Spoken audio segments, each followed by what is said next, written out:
The date is June 8th, 2022. Hang on a second. This meeting was noticed June 3rd. The Fairfield, thank you. June 3rd, I can find that. Oh, it's right here. The Fairfield Citizen, okay. And let's just take attendance. Jan Raymond Locke. Here. Crochet. Present. Rosina Negron. Here. Jim Bohan. Jim Bohan. You Here. muted? Sorry. Thank you. George Clark is absent. Mark Urbanis is absent. Who else is absent? And Alyssa Stack is absent. And I'm Adam Quiver, Commissioner. And we're here to talk about the Historic District Commission Handbook, proposed changes and revisions. Great. Should I share my screen? Thank you. Let's see how this will work. Okay. Can you see my screen? Is this big enough or, well, it's not big now. Is that Yeah, if you good? could, yeah, there you go. Yeah, that's good. I That's think good? it's Yep. good. Okay. Because I know sometimes it comes across really small and I never know what's going on. That doesn't work. Okay. So first I want to thank Rosina because she really helped me go through this and give me some background on things that have happened in the past and why some of the comments were being generated, which helped a lot.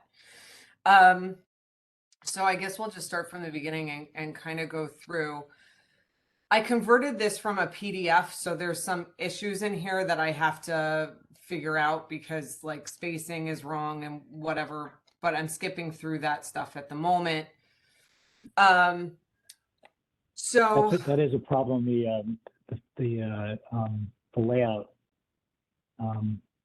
in Word. You said you converted it from a PDF. I converted from a PDF because I couldn't do what I needed to do in the PDF at the time. I regret every moment of that, but it is what it is right now, and I'll fix the layout stuff.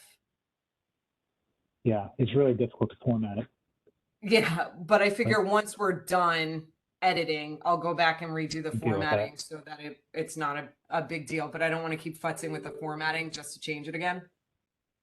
Okay. So there's some weird stuff here, which is why I figured I would just share my screen.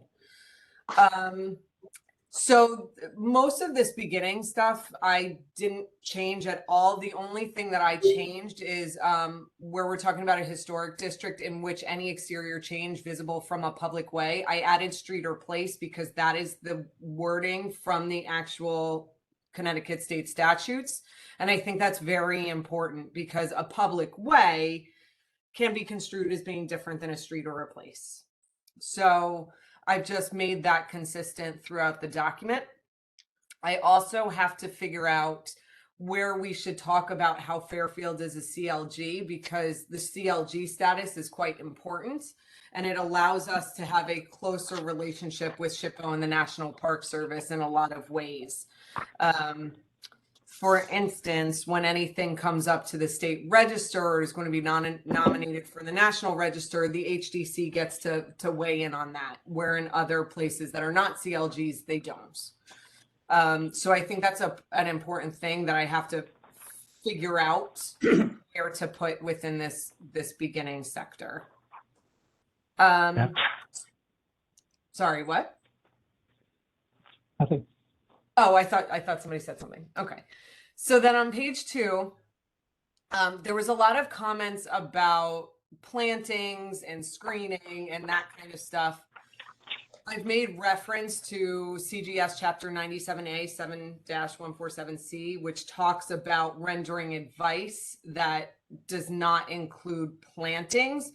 But that's something I kind of feel like we need to just double check with the town attorneys just to make sure that the phrasing is correct and consistent throughout this document. Because I know pools, like we talk about screening in perpetuity, and I just want to make sure that we're not doing anything, that the phrasing is not against what it says in the CGS.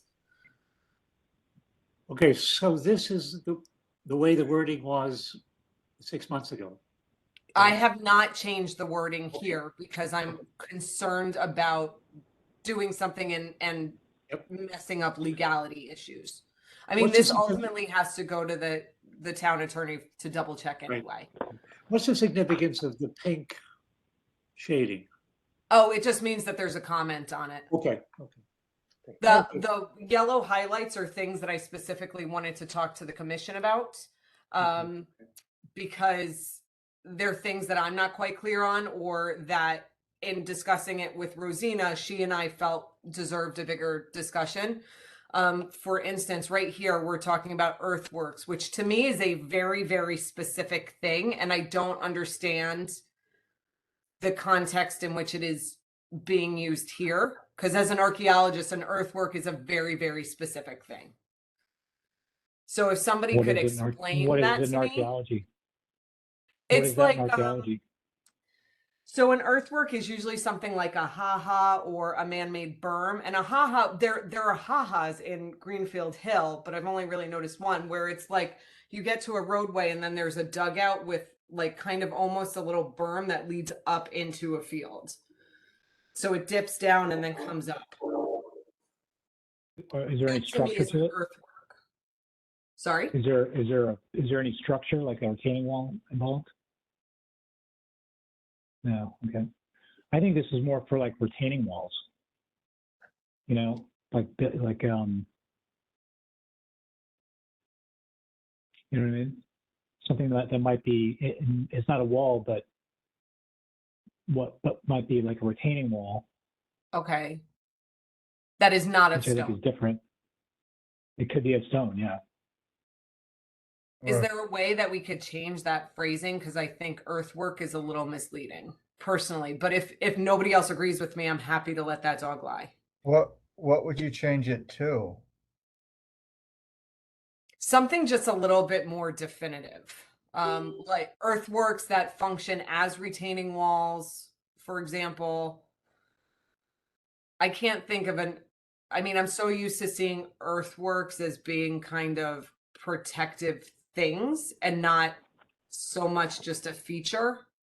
I mean, I think it could be a culvert, it could be a Okay. it could be a berm. So I Okay. think unless you're to define each separate thing, earthwork kind of is an all-encompassing term that allows a little bit of to be defined. That's fine. I just wanted to understand because it didn't make sense to me. So cool. Yeah, like I mean, you interpret it as maybe grading, site grading. Me personally, Yeah. I don't no, I think of earthwork as kind of not necessarily more defensive, but they're very indicative of definitive boundary lines between either a group of people or people like me and my neighbor, it could be, but they are very, I don't know how to explain it. They are very defined structures that are maintained over long periods of time. They can be very, very big. And they're usually just like there's a lot of maintenance involved with them. I'm trying to, I wish I had a picture of what I was talking about. It would be so much more, it's so much easier to explain, and I don't have one. But if earthwork Well, belongs I'm- in I'm this looking- context, I'm good. I'm looking in like what's it called? Wikipedia. Yeah. Just, for reference, you know, and it says typical earthworks include road construction, railway beds, causeways, dams, levees, canals, berms, land grading to reconfigure the topography of a site or to stabilize slopes. Yeah, I think it's this is more, what I think it's more about, you know,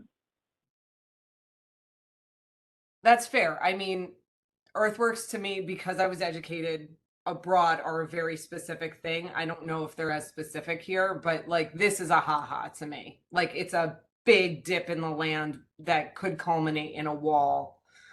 I'm trying to see this is another one where it's got a big culvert. There's usually kind of like a divot in the middle and then it comes back up.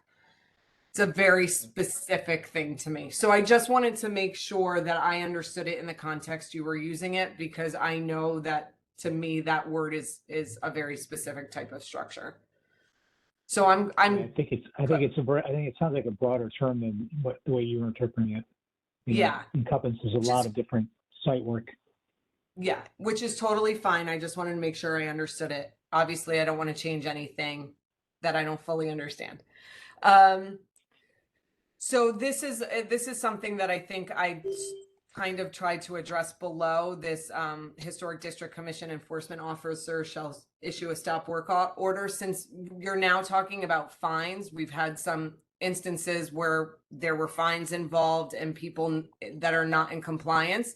I think we need to be very specific about the terms that we are applying in those situations, which we can discuss below. I just have this here to remind me about that. I don't think so. Okay, so here, some of these questions came up. Can I get some guidance up front? Any such discussion must occur prior to submission of an application. I've put in a section called pre-application meetings so that people can understand what those are very specifically. Jim also had made a comment that pre-application meetings seem to discourage a dialogue, which may be helpful. I don't know that I don't agree with that. So that's something we can talk down in the pre-application section. Activities that require to get a certificate of appropriateness. I added in lighting, permanent lighting, because that wasn't part of this originally, I don't think. But I also added this in, and I'm happy to take it out.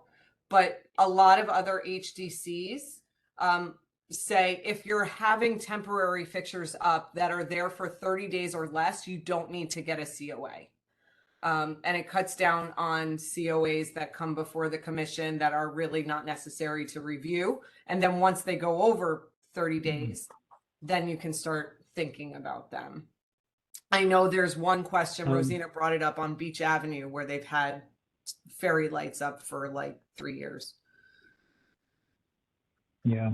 Well, in my handbook, I have lighting.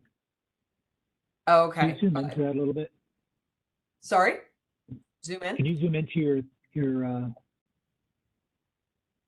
that better? yeah, much better. Maybe it got screwed up when I converted from a PDF, but I had to add lighting. Mine says any exterior changes, including re-roofing and alterations, hardscape and lighting, temporary or permanent, requires certificate of appropriateness. Okay, so maybe it was just something that got screwed up when I converted. As I said, I was having trouble converting. Okay. Again, work that does not require a certificate of appropriateness, in-kind repairs, ones that do not change the original appearance. And then I put in here paint color, because this is a question. I don't know if you guys get asked it a lot. I get asked it a lot.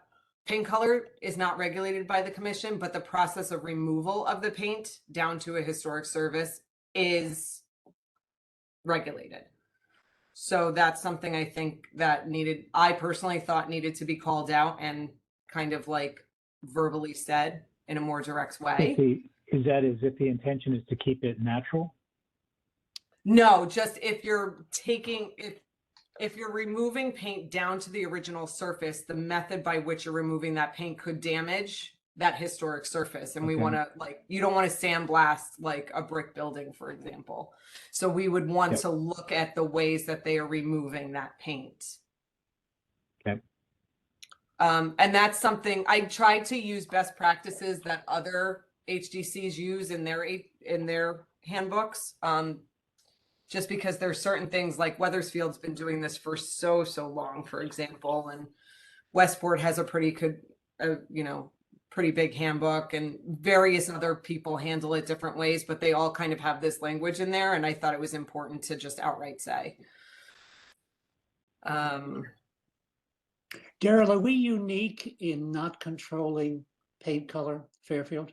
No, you were not allowed based on Connecticut general statutes. Okay, thank you.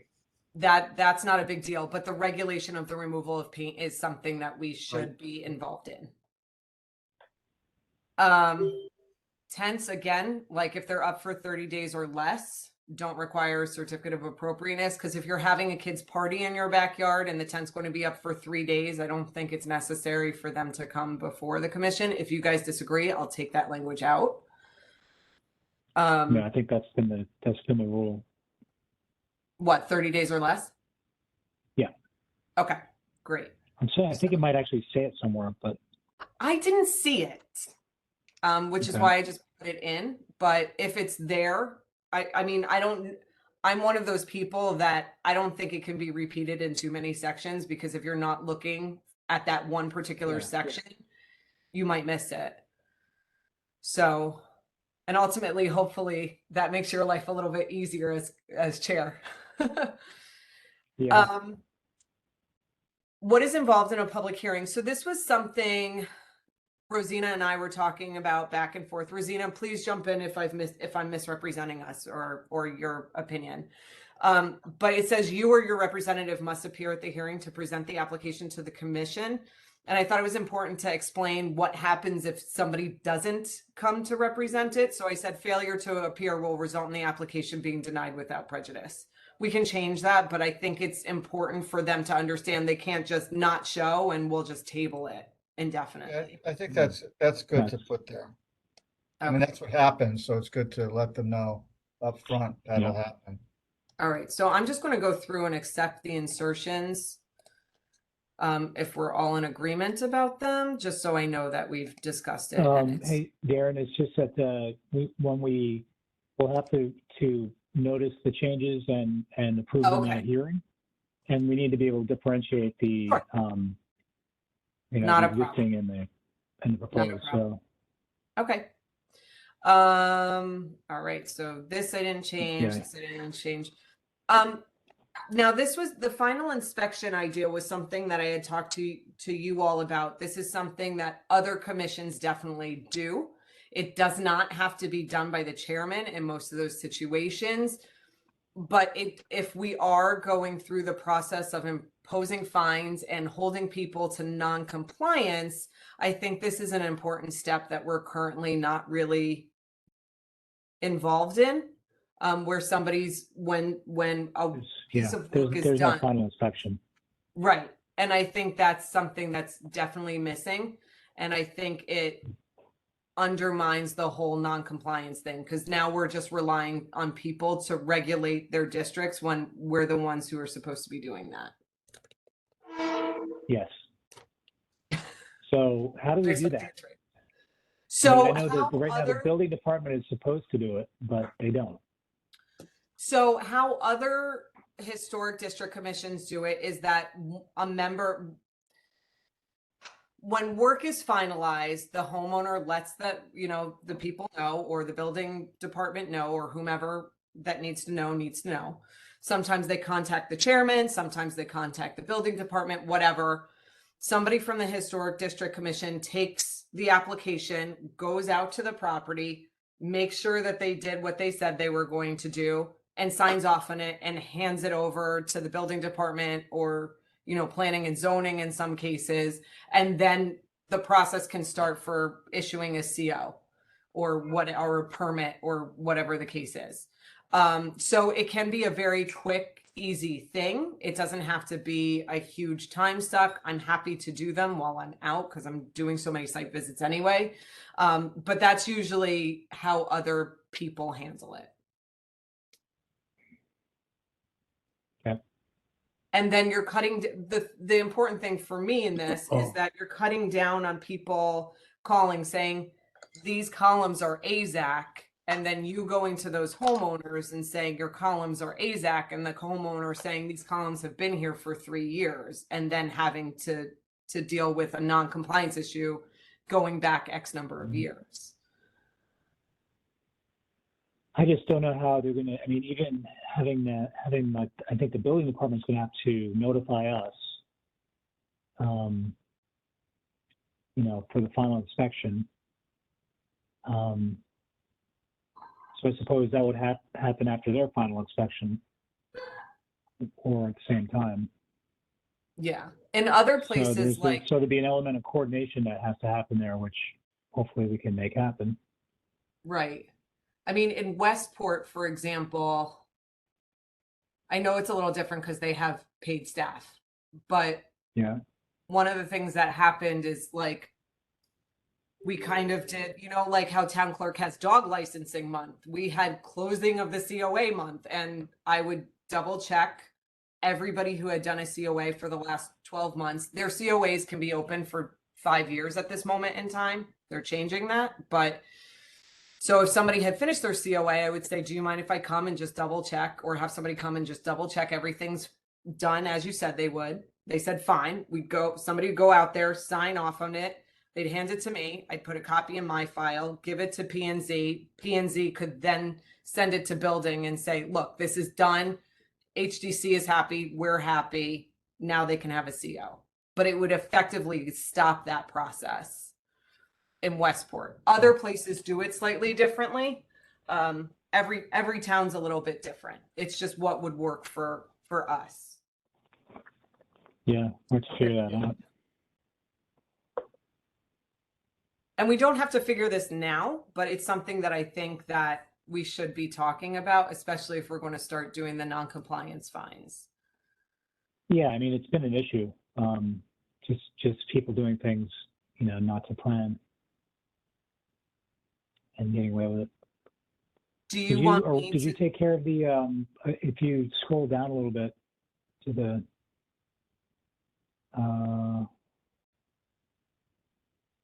to what? well, there were like duplicates.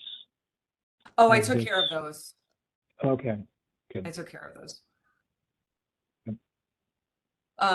So should we move on for final inspection? Do you want me to reach out to building and talk to them? Do you want to talk to them? I can talk to them about final inspection. We'll have to figure out how to coordinate that. I think we should include it, something Okay. about final inspection. And All right, so I'll write something up. So I mean, my personal opinion would be to say, upon completion of a project, building or HDC should be notified to do a final inspection, at which point somebody will come out, just double check against the plans that were submitted, sign off on it, and provide the signed off cover to, we can email the homeowner a copy if they want that copy for their files, or building can do that, just so that there's a process. Sure. Okay. Pre-application procedures. So this was another one that is kind of a little bit of a point of contention for me, seeing how so many other different HDCs do it. A pre-application meeting is still a public hearing. So they're usually held in person, and very often HDCs try to schedule them just before the HDC meeting or just after the HDC meeting, so that one notice can be done for all of them. There are not public hearings, so it's very informal. No vote can be taken. Public comment is not heard. It's just strictly like a fact-finding mission to open a dialogue about what is feasible, what is not feasible, what is appropriate, what is not appropriate. They generally need 24 hours notice. My concern here is that sometimes if these are sent out via email to the entire commission, that could be a FOIA violation, because we have a quorum at that point. So they really need to be done as a public not a public forum, but on a Zoom call like this, or a Teams call, or whatever we're using. well, So usually, the pre-application meetings that I've had are just two commissioners meeting on site or, wherever is appropriate, but usually in person, Right. and two commissioners.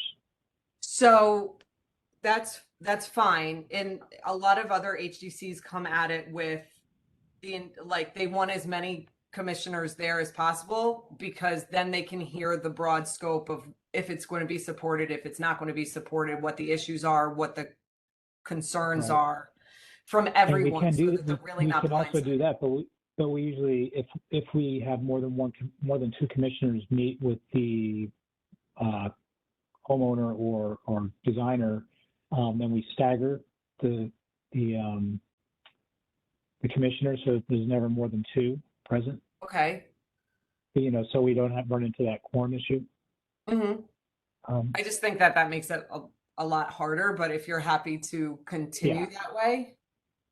Well, how do we meet with all together without, being worried about a quorum? So we, Well, Because we we want to have have, discussion. Sorry. Go ahead, Chris. Sorry. I was just gonna say, so Adam's describing a meeting that we've had plenty of times where the chairman will invite two other commissioners to review a set of plans Mhm. that a client has with an architect prior to submission for the district to the commissioners to look at. And Mhm. Adam's correct. What happens is typically the chairperson will sit with another commissioner and have the architect or the homeowner describe the plans, and then those two will give feedback, and then a third commissioner would come in separately with the chair to also review that, and that way there wouldn't be a quorum. And that I've participated in those a number of times, and I think they've been very helpful to clients who just need some feedback before they present their application. And Yeah. then the other type of meeting that has occurred in the past, and this has happened oftentimes when there's a large project to be undertaken, we actually hold a special meeting like tonight's meeting where there Mhm. is a quorum and where we all go to the site to take a look at the proposed Right. application. Like, for example, the two homes that were built in Southport a few years ago, there were special meetings for those homes before the application was heard at the public hearing. And they erected poles to show the height of the proposed structure, the corners of the building, that sort of thing. And that was all done with a full quorum. It was Mhm. noticed, and it was, the public wasn't invited. No, actually, the public was invited to attend, but they weren't invited to speak. Comment. And it was recorded. There was a recording secretary there to take Yeah. minutes. That was Chester Place, Chris, right? It was, those were Yeah, it two was one that of we them. had. There were others, but those were two. Right. So the second one is the site visit. I have no problem with that. My concern is if anything's done via email, it can be construed as a FOIA violation. And I've run into this in several different instances with other HDCs, and that's just what I want to avoid. It's a legal thing. So, and personally, I'm a big fan of the pre-application stuff. I love them. I think that they're usually extraordinarily helpful and useful to the applicants and to the commission, just to be aware of what's going on or what's being thought of within different districts. But I personally would strongly push for this verbiage, and to get them noticed. And I think the more commissioners that can be there, the better, because it's all there to help the applicants be better stewards of their historic property. Yeah, it's just that, to notice a meeting, it requires a lot more coordination. Mhm. These informal meetings that we've been having, it can sort of be, basically,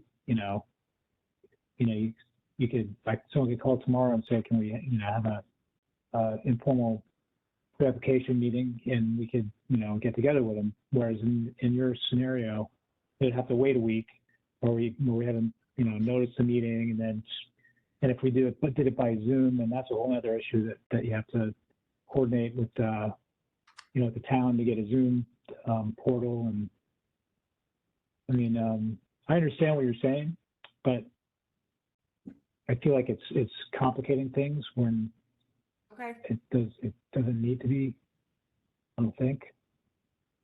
Okay. Fair enough. Because we get in the past, when we get three, even just two people, like Rosina and I met with the 920 Old Post Road, and Brian St. Pierre, and gave him feedback. We could have had one more person, but that's the way we did it. And I think we told him everything he needed to hear. So to have more input, I don't think would have been necessarily helpful, because it'd just be more the same. Fair enough. I'm just presenting this as this is what other historic district commissions do, and here are the reasons why. And if you guys don't want to do it, that's fine. I'm just presenting you with all the different options. Definitely take it under consideration and think about it more. Just might be, from my perspective, I feel like it might be a little bit might complicate things, at least for the chairman. Yeah. Okay. All right. So I tried to update, because I think, Adam, you had put a message in here just saying we need to update the application procedures. So I went through and I did that. So it's 2 copies of the plot plan, 2 complete collated sets of drawings. I added including photographs of the existing streetscape, because that is something that I've gotten snagged on a couple of times. Seeing whatever's being proposed in context can really help, go through an application. And I think Rosina was in agreement with me, but I'll let her speak to that herself. Yes. 2 sets of photographs, additional materials such as photographs. This was the other thing that people do, and I think Rosina's feeling this quite, if you don't mind me speaking for you, Rosina is feeling this quite acutely. Yep. Other historic district commissions they have to notice abutting neighbors. So Right. Part of the application process includes the applicant providing addressed stamped envelopes for copies of the agenda to be mailed to the abutting neighbors. Which I think can be it could be burdensome. In Weathersfield, that means that person up there has to basically, they do it from the town instead of having the applicant do it, but they message everybody, everyone in their historic district, which is 300 people, of any proposed changes that are happening. So every month they go through this process. In Westport, and I think in Greenwich, and also a couple other ones, I want to say Litchfield, maybe. There's 3 or 4 other ones that all require the applicant just to notice abutting neighbors. And I think that's probably a really good thing. I think it probably is a good thing, but I can tell you this: people are, if it's not a professional, it's most people in the districts are pretty good about, putting together the applications and adhering to our, application process, et cetera. But some people just don't get it, and they get very angry, that they have to get all this material together. Do I need a plot plan to change a light, or to put up a fence, or to something very minor, So to add addressed envelopes of their abutting neighbors, I know what it's like, doing it for, ZBA, because that's a requirement for ZBA. You don't have to cross it off quite yet, but I think, I don't know why we don't do it. District. What's that? it's part of being stewards of the historic district, and that's the reason why most people buy properties in the historic district. So I don't know why we don't do that now, or we haven't. And all the time that I've been on the commission, it's not sure why, we have decided not to do it. I think it makes sense. There are definitely people who want to be noticed, who want to be made aware of it, especially when it comes to like a neighbor or, I've had people reach out to me and ask me to send them in the agenda every month, and which I'm not going to do. I'm just going to direct them to where they can find it. And that's, I think, is the thing. If somebody is interested in what's going on in the district, they're going to look at the agenda. Or, we could always create a mailing list, and to whoever's wants to be on the mailing list in the districts, and they can get the agenda sent to them every month. That might be easier. I don't know. What do you think? This was my proposal. I feel strongly about this one, but I don't know the processes within town hall here. I mean, honestly, Well, I can tell you, easiest? it will definitely create a headache for me again. Yeah. I mean, because what ultimately it's hard enough to get. Yeah, go for it. Hang on, Sheila's. So when I've I can set that up to the town. Okay. Sheila says she can set something up. Go ahead, Chris. You said you have something.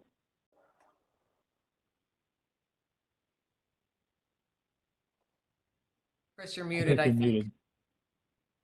Okay.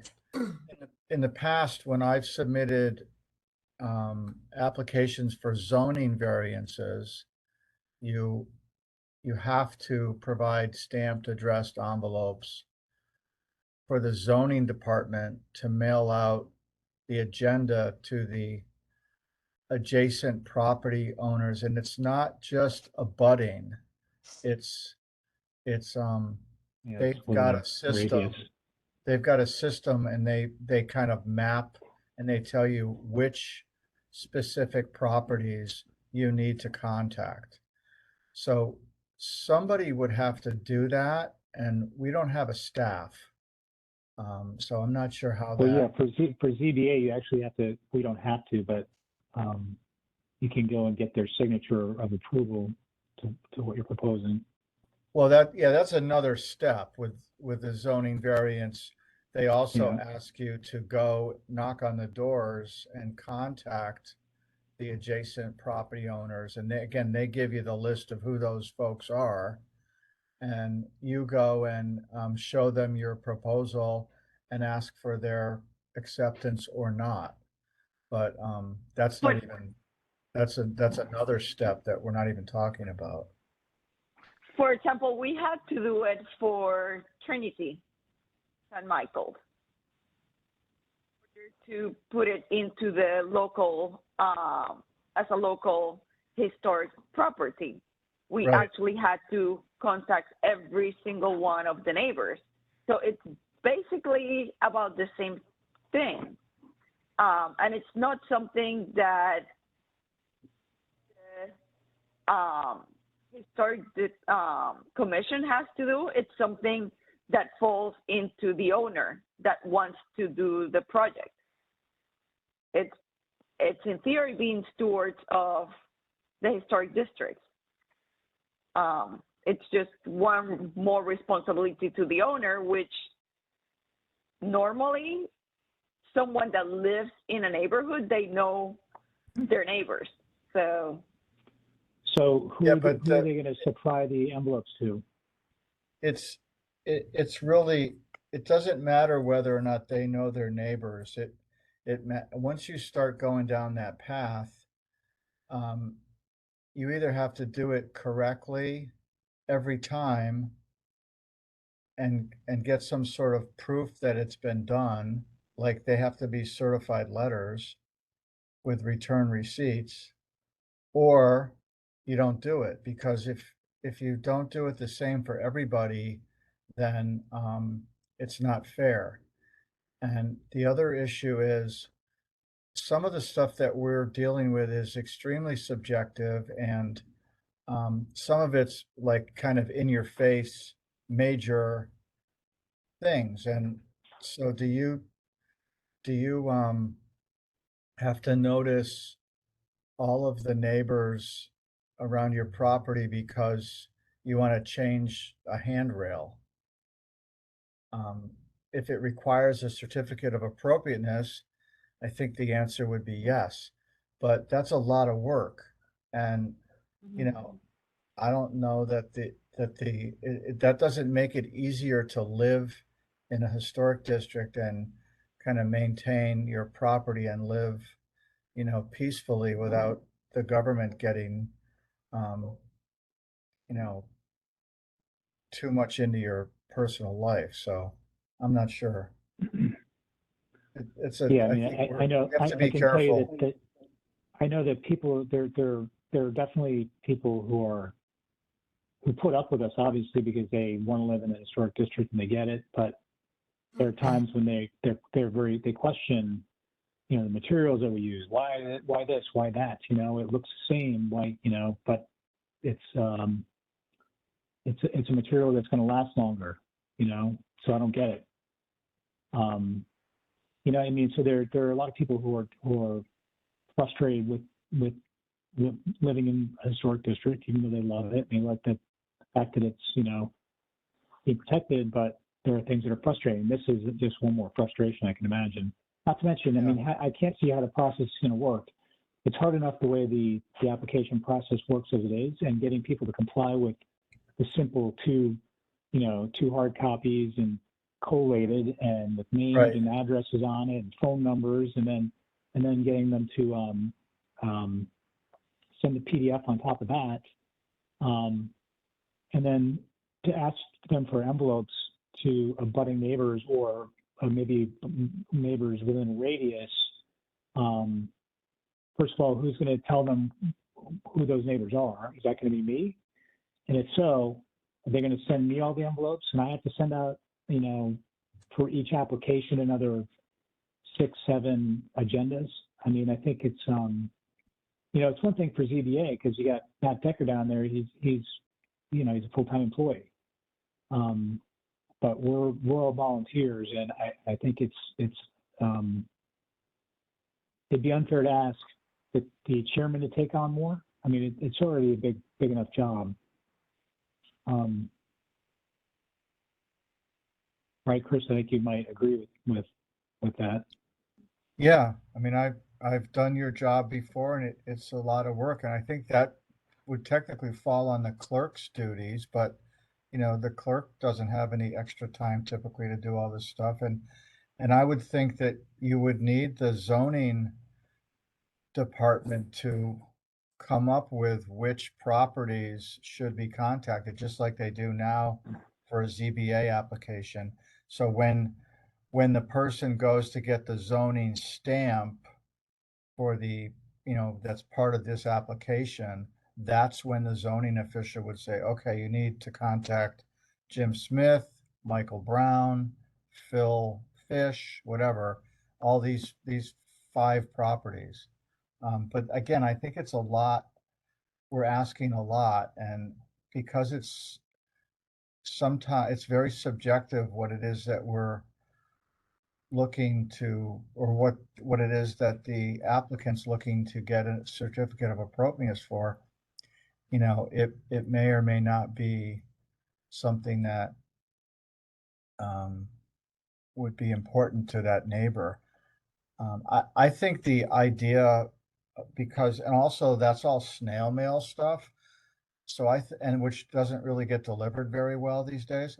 I think the better way is to just somehow set up, we're in the 21st century now, set up a way that anytime an application gets noticed, there's a way for it to go out to that specific historic district.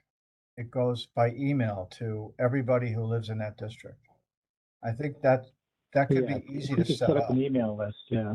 I think you That'd could, be the I easiest think way to do it. anytime, you know, the Old Post Road Historic District has an application, it should just go out to everybody in the district, and they can opt out of it if they don't want it, but at least they get it. And I'm not sure how to do that. I mean, do we send out, maybe do a mailing asking for, Which in if theory- they want to be on an email list? In theory, we already have, because there are 3 representatives that, Adam, you send it to. But basically, don't- those yeah, but they representatives don't get- share anything with They don't anyone. share that information with all the residents of the district. They just, they're notified of it, but that's about as far as it goes typically, unless there's something that's a big, you know, a big item on the And, you know, agenda. don't forget, this has to get approved at a public hearing, so, you know, if, assuming any of the, you know, homeowners in the 3 historic districts, learn of this line item that we want to put in, I guarantee they're not going to be happy about it. Right. That's fine. I was supposed to look over the handbook. I'm just giving you best practices that No, are. yeah. Well, this is really, Darren, don't apologize. This is great stuff, and Yeah. it's really good that we talk about it. I don't think we're Yeah. gonna resolve most of it tonight, but it's good that we're talking about it. And then the only other thing in this section is 1 PDF of items 1 through 5. So this would be 6 then. Yep.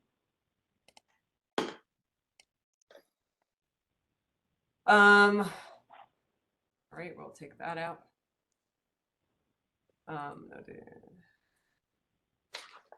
Subsolution. Applicant. Okay, so that didn't change. That didn't change.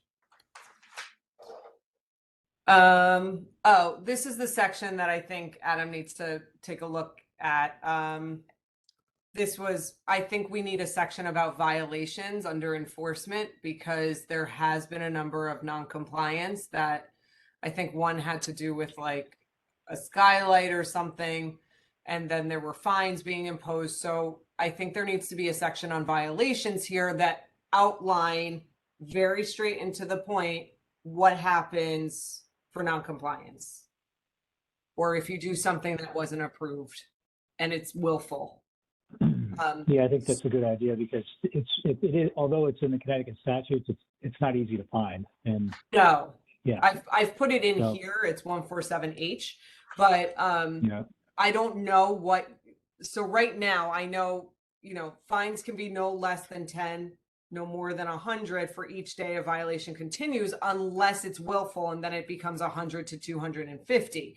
So I don't know what your fines are. So that's just something that once I send this out at the end of the meeting, I really like you to look at, Adam, and give me a little bit more guidance on what you're fining for and how much you're fining per day. well, I mean, I go by this, you know, this guideline here. So, Okay. You know, for So what instance, if I just- that Old South violation that was being done willfully, they got the max fine, you know? All right. So are we Okay. okay if I just put in the exact lines from the statute right here and then just point them to the exact place, which is attached to this anyway? Okay. I think that's what it should be done, yeah. Great. Okay, so that's fine. And going down, I know I have to meet with Chris about the street addresses, and we want to overhaul the maps. And I think Rosina says it here about the maps themselves. I don't know if there's a GIS specialist for the town, but if there is, maybe they could really quickly pull the map together, or if I can figure out how to get onto the GIS, I can do it because I do it a lot. So Yeah, I know the GIS is, you can access the GIS on the website. perfect. So I'll see if I can do Yeah. it from there. I don't know if But- they've given residents the accessibility that they need to be able to compile maps. But I'll have a look. And But the only they thing that you have to be aware of is that the boundary that's indicated on the GIS maps is not 100% accurate. No, well, you can draw your own boundaries for what you're looking for and pull Okay. a map that way. It's just, it depends on how much accessibility to the GIS that they allow residents to have. If they don't give me that ability to do that, I can't do it, and then we'll have to ask the GIS person.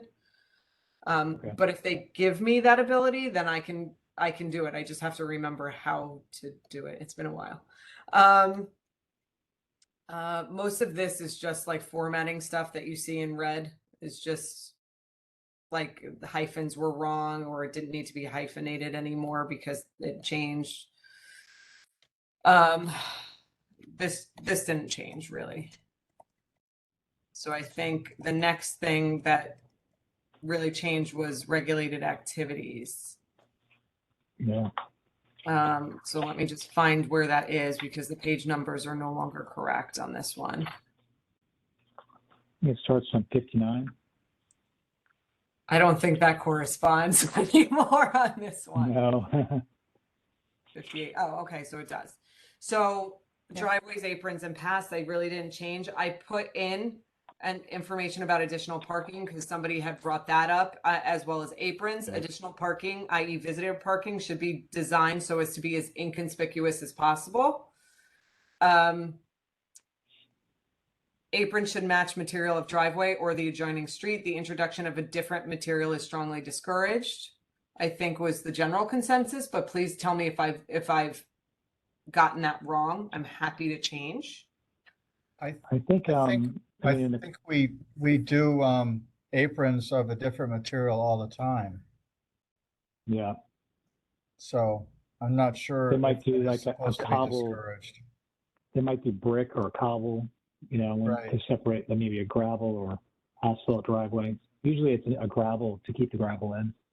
So I'll just delete all that then? Yeah. Okay. Yeah. What about additional parking? No, I like that. Okay.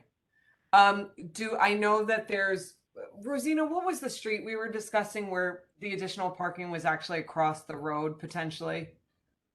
Was it Westway? We went to that one. It's the street of Peakwood Library. Westway? Remember that? I think so, yes. Westway.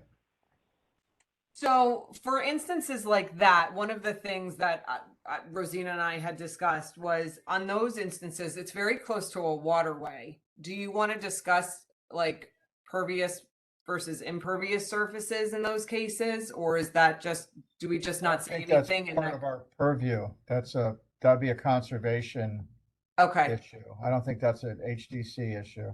fine. Curbing.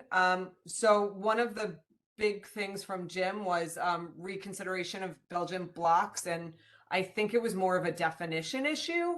So I put in that curbing or edging for driveways, cobblestone or river rocks is appropriate. Inappropriate is Belgian block defined as quarried rectangular or square blocks bearing tool marks. I think that That's was better. I do think it needs more definition for sure. I mean, okay. Yeah, not from what we have now, because the cobblestones do look a lot like Belgian block, but there's a difference in like the texture of it and the color of it, and like the cobbles are a little not as uniform, whereas Belgian block, they're very uniform, sort of rectangular sort of blocks. So do you want me to add anything to this, or does that satisfy what we needed? I'm not sure. I think I have a problem with Belgian block. We have a patio and curbing using blocks that were torn up from streets in Philadelphia year after we built the house. And they're 18th century, 19th century blocks that were put down there to pave streets of Philadelphia. Oddly enough, when we were doing it in 1979, 1980, one part of Philadelphia was tearing the cobblestones up or Belgian blocks up, while other parts of Philadelphia were putting down Belgian blocks and cobblestones. But we were able to get our hands on a bunch of these, several thousand, and we used them for patio and curbing for our gravel driveway. And I guess we need a definition what we mean by Belgian block. My understanding is these blocks that we used were used as ship's ballast in the 17th, 18th century. They look terrific, constant compliments, and I'd hate to see them labeled as inappropriate without a very good reason, or actually delete without a very good reason. The Well, other they thing, don't sound like they're Belgian block.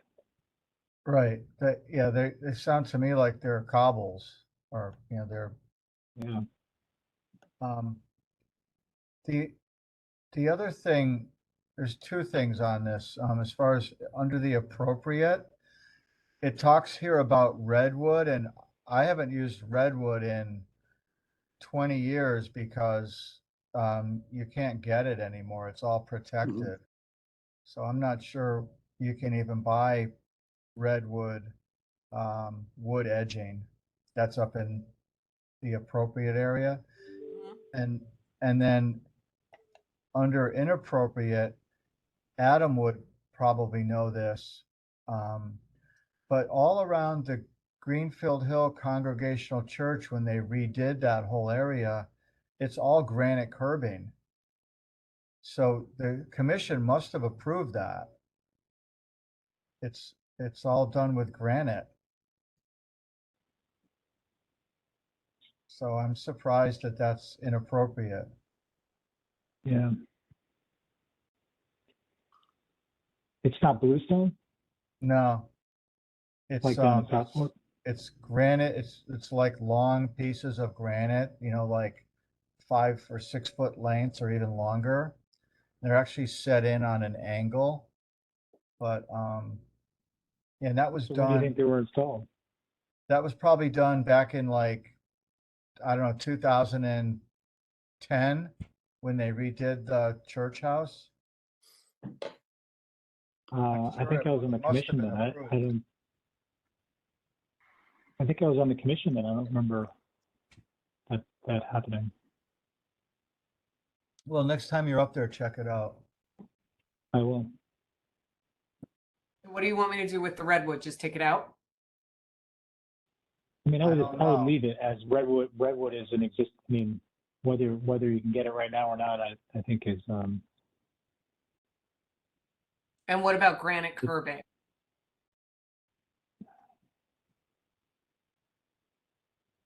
um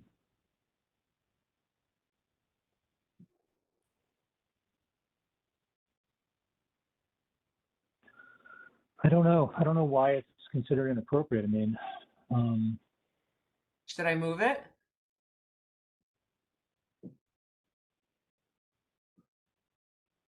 I'm going to ask somebody, a former commissioner, about it, just so I can maybe get some history on it. But to me, I don't think it's inappropriate. Nor I. I mean, I've been on the commission. I think I was on in 2010. And I don't remember seeing.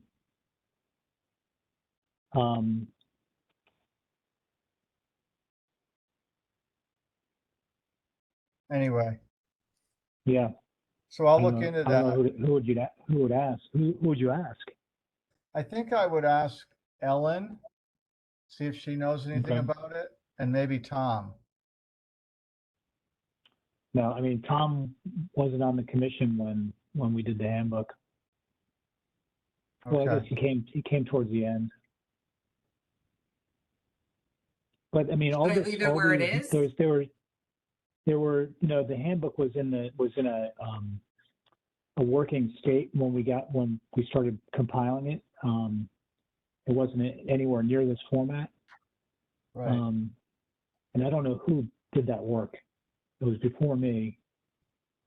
Well, I mean, maybe Jack Franzen probably was involved in it, so I can ask Jack. He may have been, yeah. Should I leave Well- granite curbing where it is now, or should I move it to appropriate? I think you should leave it, where it is and just make a note that we're gonna look into that. Okay. So if we Chris, there is move a on list to- of people who helped with the, Yeah, I know, it's right on the cover of the handbook. That's what I was Yeah. referring to. Yeah. well, Hey, guys, I have a 6 o'clock hard break. I've got to get on another Zoom meeting, so I have to sign Okay. off. Okay, I apologize. I thought I'd have enough time. no problem. So, thank you guys very much, and I will, I'll Thank you. catch up with you soon. All all right. right, thanks, Chris. Bye-bye. So stone walls and driveway entry gates and piers. I think there was a comment about appropriate materials being nice and sandstone, particularly brownstone. So I added that in. Under inappropriate, limestone is being questioned by Jim. Oh, this is where it came in. Adam, you said brownstone is a sandstone, so I would agree that that should be appropriate. Limestone is less abundant. So I left limestone where it is, and I moved sandstone and specifically brownstone under appropriate materials. Yeah. This was another one, architectural styles for fences, open board and rail fences, 18th century to the present day. Jim is confused by the appropriateness of open board and rail fences and the inappropriateness of split rail fences. It might be a definition thing. I think Well, I many of think these like- things are, I think many of these things are definition questions, Darren, you're right.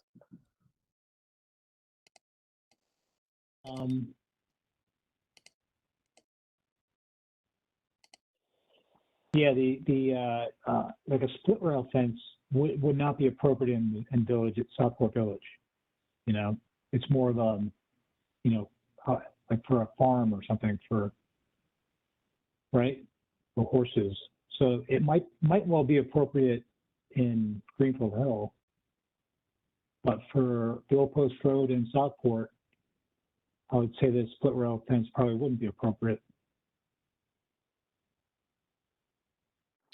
I mean, I think that getting into the architectural styles considered appropriate is kind of like a little bit tricky because what's appropriate for one district or property is not going to be appropriate for another district or property. My house is a farmhouse, so what is appropriate here would not be appropriate in Southport or even Greenfield Hill potentially.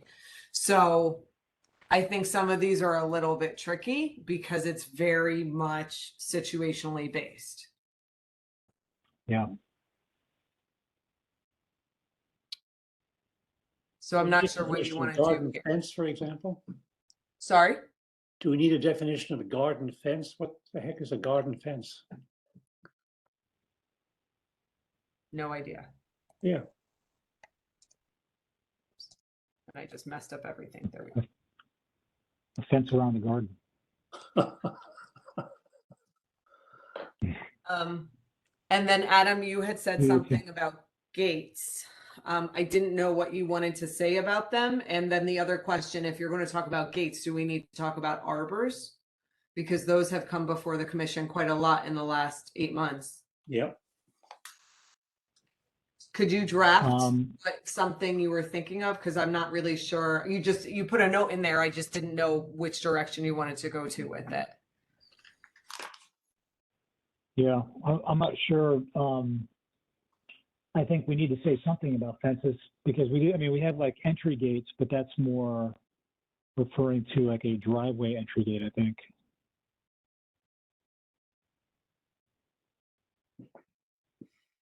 Right? I think gates in general should just have their own section. Kind of Right, like you do with fences and what was the other one?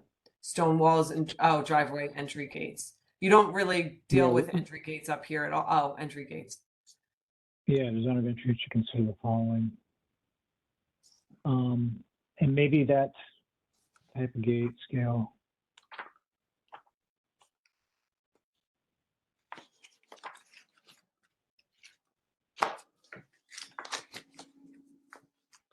I mean, I think this is referring more to driveway gates than like a Yes. fence, you know, I think.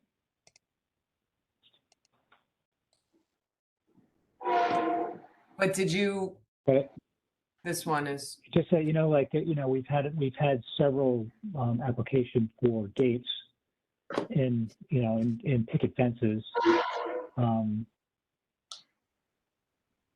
And I know one of them was denied without prejudice, and they came back because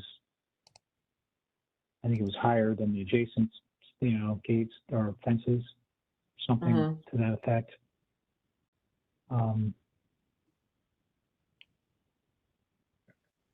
I mean, I think we can probably just take out entry and driveway here and just say gates, because I don't see. Yeah.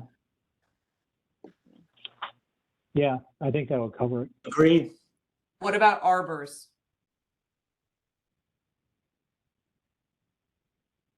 Yeah, and we'll put gates and arbors, maybe. Gates, arbors, and piers.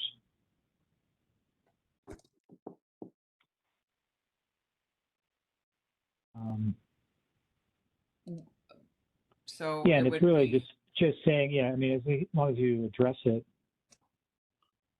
type of gate, scale, height.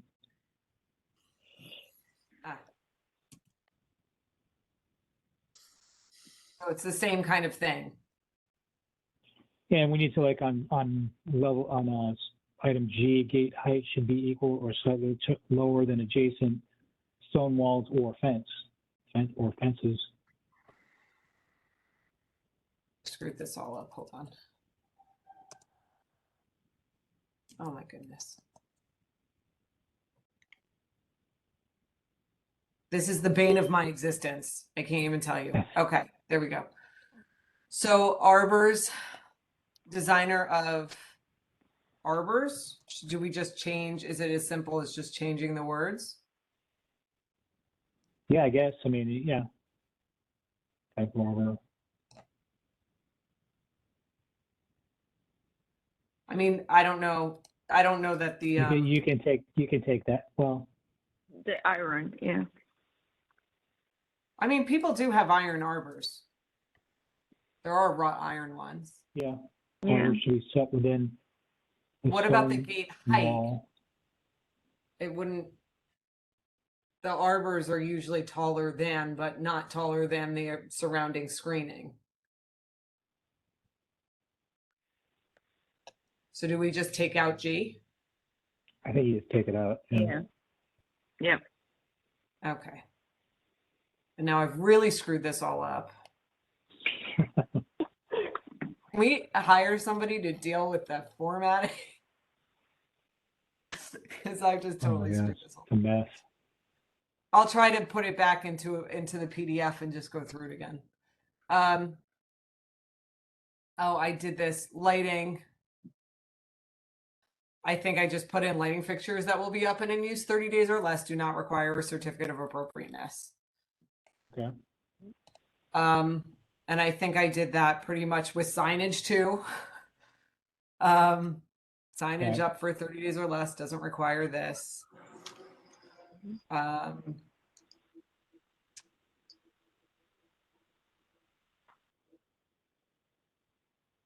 don't think, oh, this was There. something, yeah. Can I zoom out a little bit? Yep. I didn't realize I could zoom in on my own screen, so. There we go. This was something whether or not to paint a structure. So this was stupid thing. This was something we decided to add, or Rosina and I did. I put in a section about masonry and brick facades because of painting issues there. And then I added that the commission does have regulatory authority over paint removal processes to ensure that underlying historic materials are protected and not damaged during paint removal.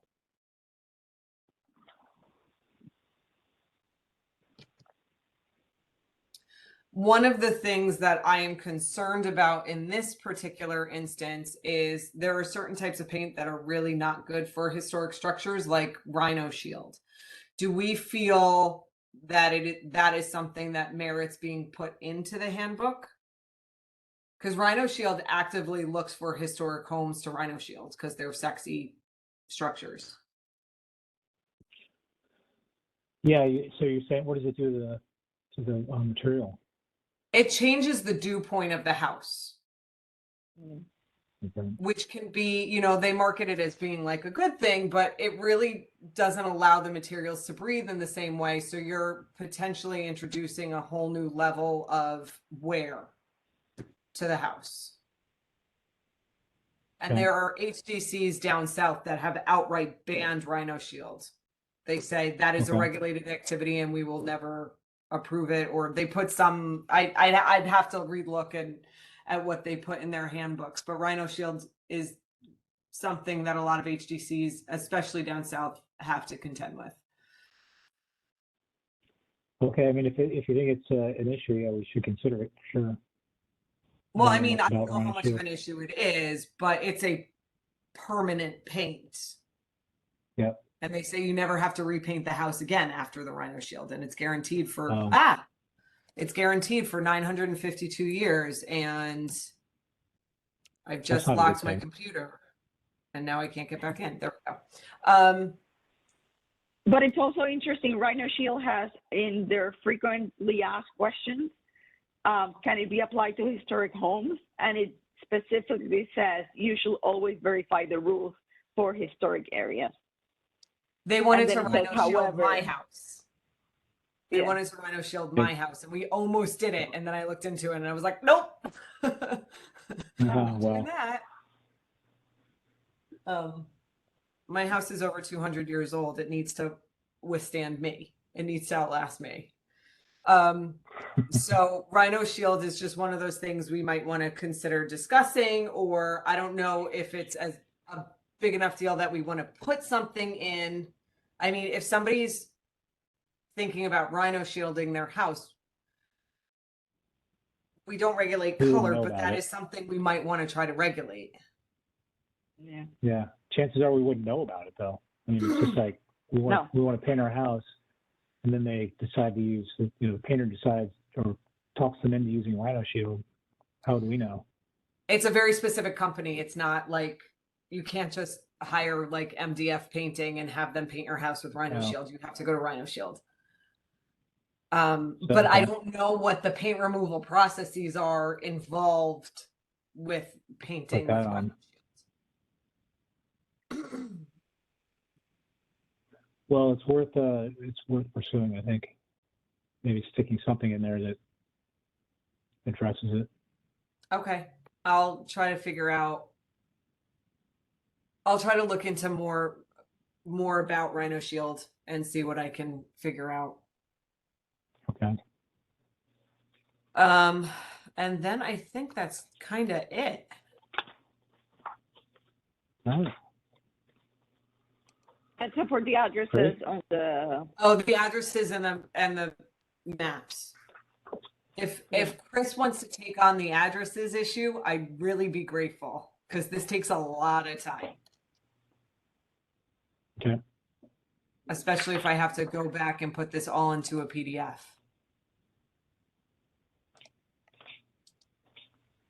Hopefully you don't.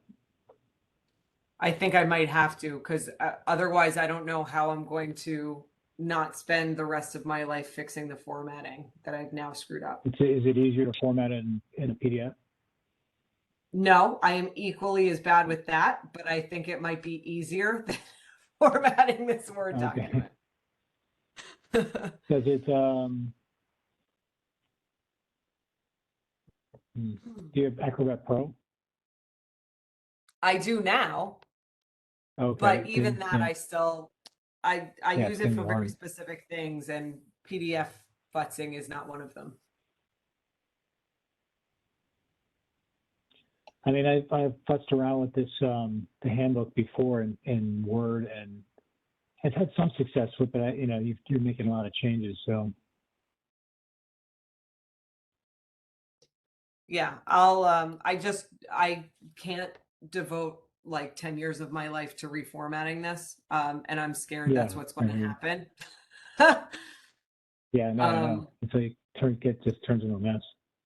Yeah, which it basically is now. So I'll try to deal with it with the PDF and see what happens. If that's completely out of my wheelhouse, I guess I'll look for Plan C. Yeah. Yeah, I mean, Plan C is I can take a whack at it in Word. I like that idea. That's Plan C. Well, I'll Okay. try to see what I can do in PDF land first. Well, Okay. see, everything I do just screws it up. How do you get rid of the margin on the right? This? On the Or right-hand side? on the where you have right, the when I comments? delete all the comments, that will go away. Yeah. They're Oh, comments you in have the to delete all documents. You have to delete all those first? Whereas in the PDF, I can edit it and just turn it red so people know where the changes are. Gotcha. Okay.